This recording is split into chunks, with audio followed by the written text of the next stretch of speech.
DElEd third semester science sound and heat के first part में हमने 25 ऑब्जेक्टिव क्वेश्चन के बारे में डिस्कस किया था और इसी में ही यानी कि साउंड और हीट में आज हम और 25 क्वेश्चन के बारे में डिस्कस करेंगे। ये क्वेश्चन बहुत ही इम्पोर्टेंट हैं, डीएलएड थर्ड सेमेस्टर के लिए तो इम्पोर्टेंट हैं, अदरवाइज़ ये किसी भी कंपटीशन एग्ज़ाम के लिए भी बहुत ही इम्पोर्टेंट है। तो देखो, सेकेंड पार्ट में हम 25 क्वेश्चन इसके हो चुके थे, तो इसमें ये 26वां क्वेश्चन होगा। एक पंखे को कमरे में चलाने पर कमरे का तापमान आपको बताना है कि इसमें अगर हम एक पंखे को बंद कमरे में चलाएं, तो यहाँ पे ये आप लिख लेना कि एक पंखे को बंद कमरे में, तो यहाँ पर आपको लिखना है बंद। एक पंखे को बंद कमरे में चलाने पर कमरे का तापमान होगा, तो देखो पहला ऑप्शन है कम हो जाएगा, स्थिर रहेगा, तीसरा ऑप्शन है अधिक हो जाएगा और चौथा है इनमें से कोई नहीं। तो अगर आप एक पंखे को बंद कमरे में चलाते हैं तो कमरे का जो तापमान होगा वो इंक्रीज हो जाएगा, यानी कि जो कमरे का तापमान होगा वो अधिक हो जाएगा। तो इसका ऑप्शन सी सही होगा। अगला क्वेश्चन है, ऊष्मा का सबसे अच्छा चालक है। तो इस क्वेश्चन में आपको बताना है कि ऊष्मा का सबसे अच्छा चालक है। तो देखो पहला ऑप्शन दे रखा है तांबा, दूसरा है सोना, तीसरा है आपका चांदी और चौथा है लोहा। तो इसमें आपको बताना है कि ऊष्मा का सबसे अच्छा चालक है। तो देखो चांदी जो होता है, चांदी ऊष्मा का सबसे अच्छा चालक है। और अगर इन ऑप्शन में पारा दे रखा होता, यानी कि मरकरी, अगर इनके ऑप्शन में पारा दे रखा होता, क्योंकि पारा भी क्या है, एक धातु है, तो अगर ऑप्शन में पारा होता और चांदी भी होता तो आप पारे पे टिक लगाएंगे, यानी कि मरकरी। तो ऊष्मा का सबसे अच्छा चालक क्या है, अगर ऑप्शन के अकॉर्डिंग बात करेंगे तो चांदी हो जाएगा, और अगर इसमें अगर एक ऑप्शन पारा भी होता तब पारा हो जाएगा। ठीक है, तो ऊष्मा का सबसे अच्छा चालक क्या होगा, चांदी। अगर ऑप्शन में पारा है और चांदी भी है तो आप पारे पे टिक लगाएंगे। तो देखो अगला क्वेश्चन है कि निम्नलिखित द्रवों में कौन सा ऊष्मा का अच्छा चालक है या सबसे अच्छा चालक है। तो निम्नलिखित द्रवों में कौन सा ऊष्मा का सबसे अच्छा चालक है। तो देखो इसमें आपको मालूम होगा, अभी हमने आपको बताया था। तो देखो क्या हो जाएगा, पारा। तो पारा क्या होगा, द्रवों में ऊष्मा का सबसे अच्छा चालक है। अगला क्वेश्चन है कि दाब बढ़ाने पर किसी द्रव का क्वथनांक, तो आपको बताना है घटेगा, सेकंड है अपरिवर्तित रहेगा, तीसरा है बढ़ेगा या कभी बढ़ेगा कभी घटेगा। तो आपको बताना है कि अगर हम दाब को बढ़ा रहे हैं यानी कि इंक्रीज कर रहे हैं तो द्रव का क्वथनांक पर क्या फ़र्क पड़ेगा। तो अगर हम दाब बढ़ाएंगे यानी कि दाब बढ़ाएंगे तो क्या होगा, द्रव का क्वथनांक भी इंक्रीज होगा यानी कि बढ़ेगा। तो क्वेश्चन में क्या था कि दाब बढ़ाने पर किसी द्रव का क्वथनांक क्या रहेगा, बढ़ेगा यानी कि इंक्रीज होगा। अगला क्वेश्चन है कि रेफ्रिजरेटर में थर्मोस्टेट का कार्य क्या है।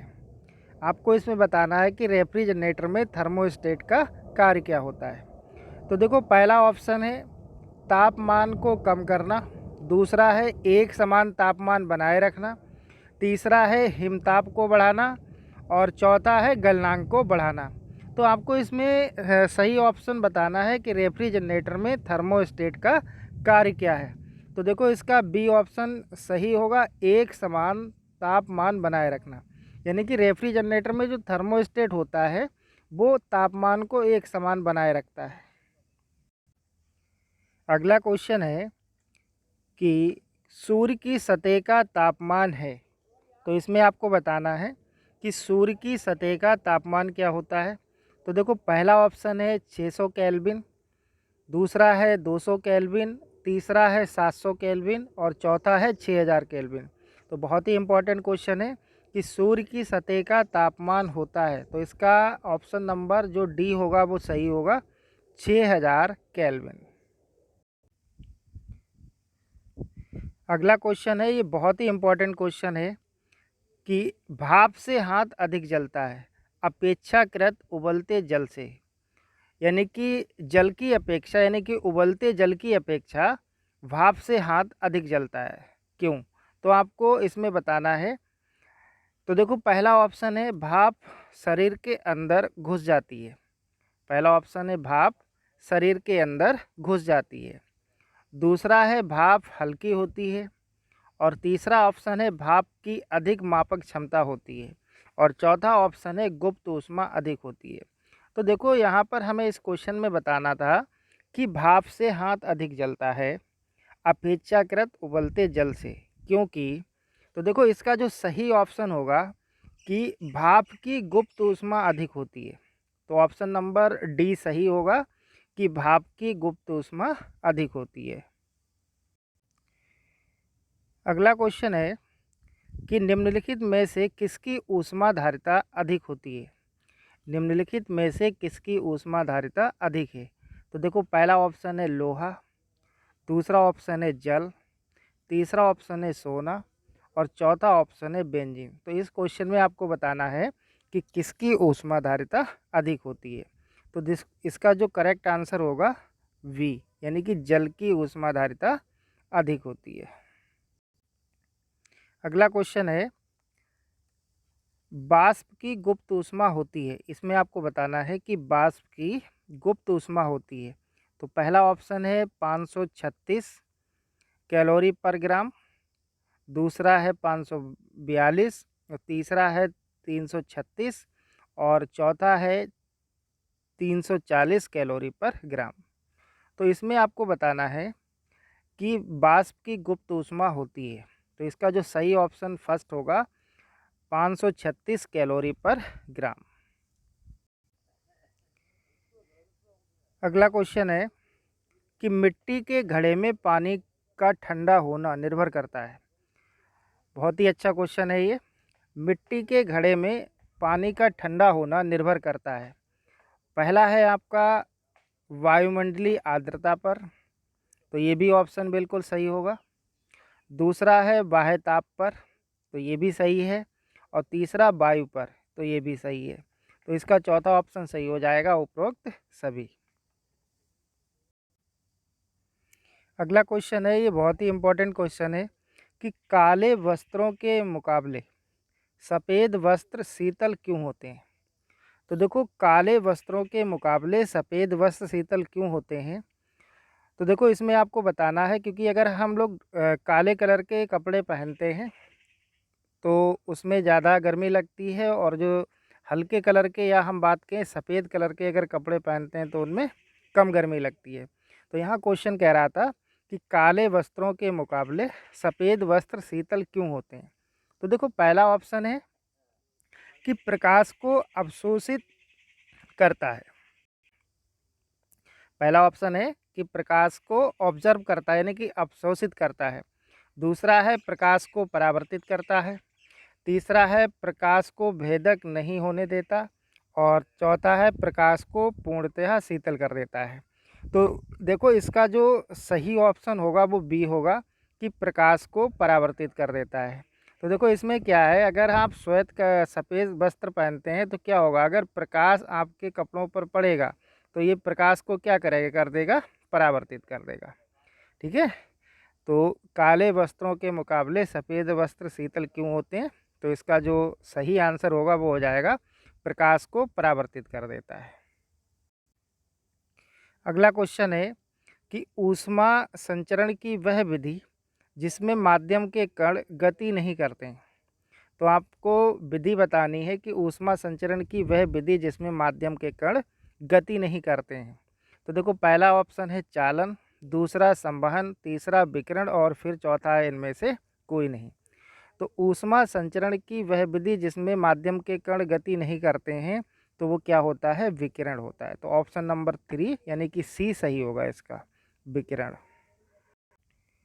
तो देखो जो अगला क्वेश्चन है ये बहुत ही इम्पोर्टेंट क्वेश्चन है कि बर्फ़ बनी झील के अंदर मछलियाँ जीवित रहती हैं क्योंकि बर्फ़ बनी झील के अंदर मछलियाँ जीवित रहती हैं। तो इसमें आपको बताना है कि सही ऑप्शन कौन सा है। तो देखो पहला है मछलियाँ बर्फ़ में शीत निष्क्रिय हो जाती हैं। मछलियाँ बर्फ़ में शीत निष्क्रिय हो जाती हैं। और अगला ऑप्शन है मछलियाँ नियत तापी जीव हैं। जो मछलियाँ होती हैं वो नियत तापी जीव हैं। और सी ऑप्शन है झील की तली पर बर्फ़ नहीं जमती। और अगला है ऑप्शन डी, बर्फ ऊष्मा का उत्तम चालक है। तो देखो इसमें आपको पहले तो सही ऑप्शन बताना है कि बर्फ़ बनी झील के अंदर मछलियाँ जीवित रहती हैं क्योंकि, तो इसका जो सही ऑप्शन होगा कि झील की तली पर बर्फ़ नहीं जमती। तो देखो इसमें क्या होता है कि मान लो ये कोई झील है और ये झील की सतह पर ही बर्फ़ जमती है और उसके अंदर पानी भरा रहता है और मछलियाँ कहाँ पर होती हैं, वो यहाँ पर तैरती हैं, ठीक है। और बर्फ़ होता है झील की सतह पर। तो इसीलिए क्या है इसमें लिखा है झील की तली पर बर्फ़ नहीं जमती है और झील की तली पर ही क्या होता है मछलियाँ जो होती हैं वो जीवित रहती हैं या तैरती रहती हैं। अगला क्वेश्चन है किसी वस्तु का ताप किसका सूचक है। तो इसमें आपको बताना है कि किसी वस्तु का ताप किसका सूचक है। तो पहला ऑप्शन है आपका अणुओं की कुल ऊर्जा का, दूसरा है आपका अणुओं की औसत ऊर्जा का, और तीसरा ऑप्शन है आपके अणुओं की औसत गतिज ऊर्जा का, और चौथा ऑप्शन है आपका, तो यहाँ पर ये गलत लिखा हुआ है, आप लिख लेंगे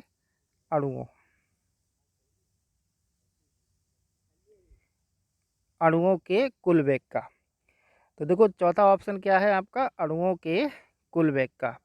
तो इसमें जो सही ऑप्शन होगा कि किसी वस्तु का ताप किसका सूचक है, तो इसका ऑप्शन सी सही होगा अणुओं के औसत गतिज ऊर्जा का।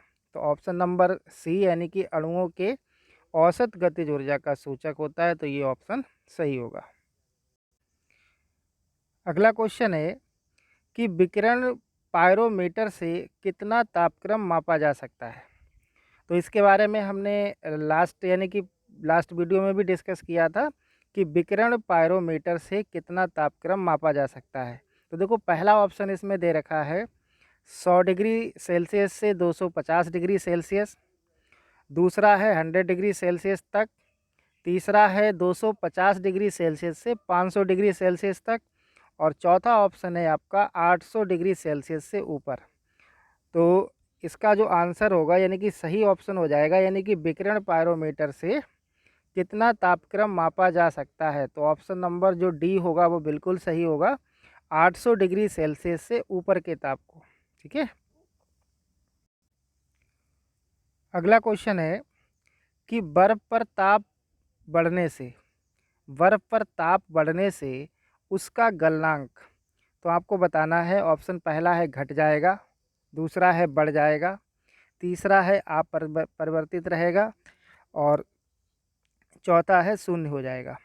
तो क्वेश्चन में कह रहा था कि बर्फ़ का ताप बढ़ने से यानी कि अगर आप टेम्परेचर क्या कर रहे हैं इंक्रीज कर रहे हैं, टेम्परेचर इंक्रीज कर रहे हैं तो उसका गलनांक, तो गलनांक क्या होगा यानी कि मेल्टिंग पॉइंट डिक्रीज होगा, मेल्टिंग पॉइंट क्या होगा डिक्रीज होगा। तो अगर आप बर्फ़ का ताप इंक्रीज कर रहे हैं तो उसका जो गलनांक होगा वो कम हो जाएगा। तो ऑप्शन इसका ए सही हो जाएगा, घट जाएगा। अगला क्वेश्चन है कि बोलोमीटर मापने की युक्ति है, बोलोमीटर मापने की युक्ति है यानी बताना है किसकी युक्ति है। तो पहला है दाब की, दूसरा है पौधों में वृद्धि की, तीसरा है ऊष्मीय विकिरण को, और चौथा है वायु की गति को।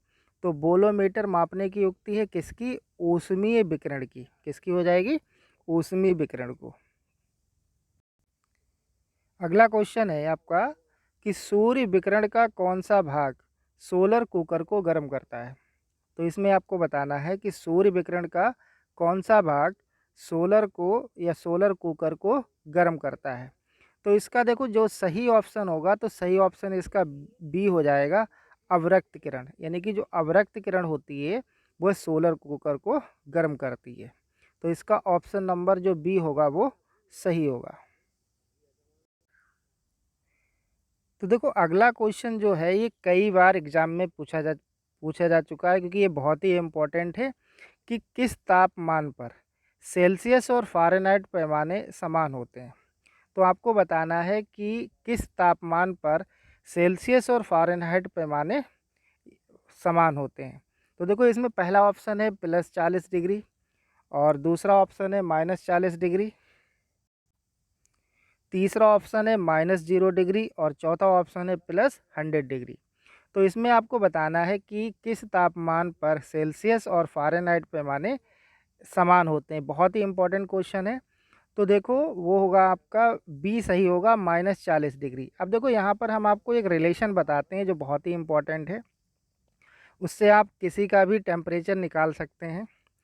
तो देखो C/5 बराबर F माइनस 32/9 बराबर